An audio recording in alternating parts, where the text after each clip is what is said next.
Yo, it is Mayo here, back again with another video, and today we're going to be talking about one anime,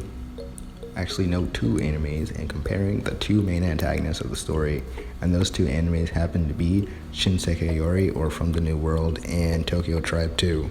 or Tokyo Tribe 2, and basically I'm going to be comparing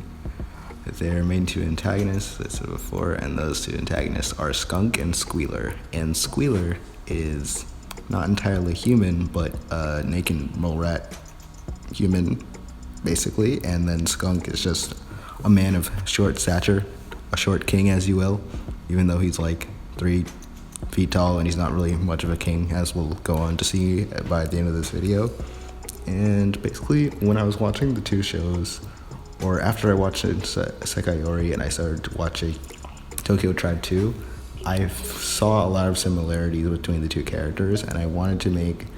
a whole video comparing the two based on what's similar about them and what makes them good in their own right as villains in their own stories. So to start off with Skunk from Tokyo Tribe 2, what happens with him is that he was bullied as a kid basically, but then he ended up in tougher and tougher crowds where he could blend in and he could supply information without being hurt by anyone else. But this eventually just led him to have a place where he felt that he was now on top of what he used to be, or like on top of the world basically. So he, now seeing that he had more opportunities, went even further beyond that and decided to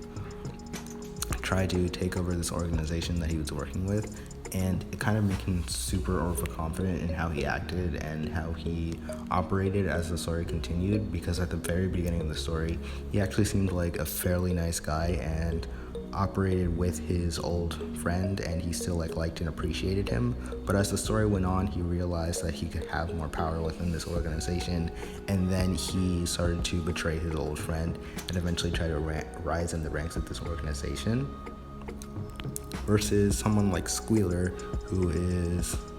kind of similar in the way he acts, because at the beginning of the story, what happens in Shinsekai Yori basically is that there were these children that ended up getting lost in this forest, but then all the naked mole rat humans basically, they kind of just simp for humans all the time, and they need to basically just serve humans because that's basically their only purpose, with them being such pathetic creatures. But then they encounter Squealer, and Squealer at first, he very much so looks up, or not really looks up, but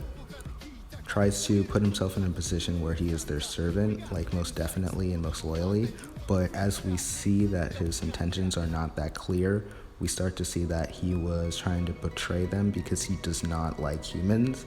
And we've seen that all of the other domesticated of this mole rat species, they basically have to work for humans like all the time.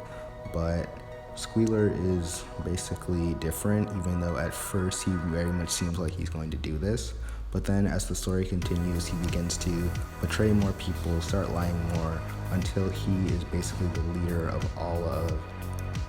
his species. And the same thing kind of happens with Skunk, where he starts to get more and more popular and more powerful within this group, and then eventually basically takes it over while their current leader is incapacitated. So their current leader is still alive, but he basically has most of the power in the group. But as we found out that once that leader was actually dead, then Squealer had no power in the organization as well, because they were just backing him because he was part of the same organization that his same leader was. So once that factor was taken away, he had no power in the organization at all. And this is not really as much of a spoiler for Tokyo Tribe 2, because that anime is like 13 episodes, but Shinsekai Yori, I don't want you to spoil it properly, because I would rather you just watch it because it's a really good show. But I'm going to give a spoiler warning now as to what happens to Squealer by the end of the story. And I'll be up on screen and I'll give like a time for when you can come back to the video. But basically what happens to Squealer is that he ends up by the end of the story captured by the humans. And what happens is that with his final speech, he says that he is human. And even though he has caused all of these atrocities and everything else, everyone else obviously thinks that he's not human, both in his stature and his physical appearance, and in the way that he was acting towards the entirety of the human race. So with his condemned fate, he is turned into a ball of flesh, basically, that's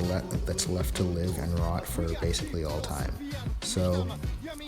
what happens with Squealer is basically that he is not actually not a human, but he was actually transformed into a human, and that happened like 400 years ago or something. And they did that to kind of have these beings that were literally lesser than human. It's different than how slavery worked in our society, but it still has like the kind of same purpose. So what they did there is that they once again dehumanized him again, even more than he already was, after he had all this power within the organization. And what happened with Skunk was that with him, since he basically thinks he's really important, what the author does really well, and that's the one thing I really appreciate about this show, is that they keep putting him down because they get rid of him or like bring him down in very situational and very nonchalant things, which shouldn't always happen with a villain, but with a man like him who is this basically pathetic as we know him to be, besides him just being able to gain power because of other means going wrong in the rest of the world, then we get to see that he's actually just this very pathetic man in the way that he acts and the way that he is eventually taken out of the story, because he kind of nonchalantly gets hit by a train and you don't really like see it coming, but you kind of know it just in the last second, which is very satisfying for what he did to the other people in the story. And that's like one of the only good parts of Tokyo Tribe 2, not gonna lie. But throughout the entirety of Shinsekai Yori, we get to see not just all the main characters in the story evolve, but we also get to see Squealer basically evolve as the character, or not really evolve as much, or we get to see his true nature and what he truly wanted to do, because we had seen over the course of the story more and more that these rat humans were basically just damned by the rest of society, and they were made out to be not really the villain, but someone that could be occupied and used by humans to just work and just basically be condemned and laughed at. So what he wanted to do was that he was able to rally his entire species, because they also all wanted this freedom to just live in a regular society. So him being the leader naturally, because of his cunningness, and he was able to become this thing for their society, where he became an anchor, and he was able to bring all of his people together by this idea of basically just wiping out all the humans, versus someone like Skunk, whose motivation was more like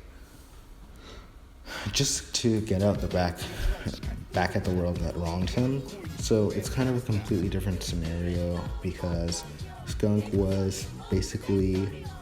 had a complete 180 once he realized that he could have this opportunity, but Squealer, he was a more cunning villain and built this up over time.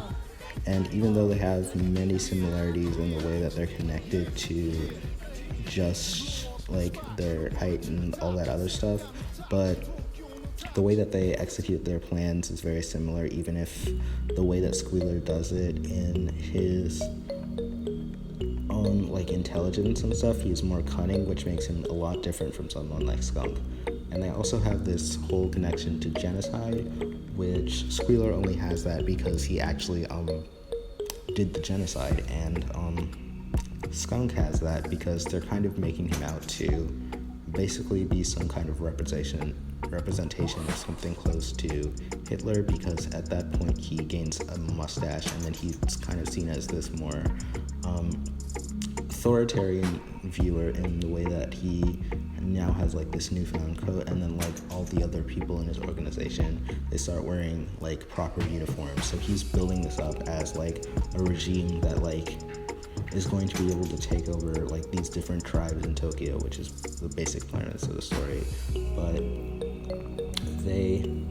once they realized that this leader was dead, they all betrayed him, and he actually had no power in the story, versus someone like Squealer, who actually had basically all the power within his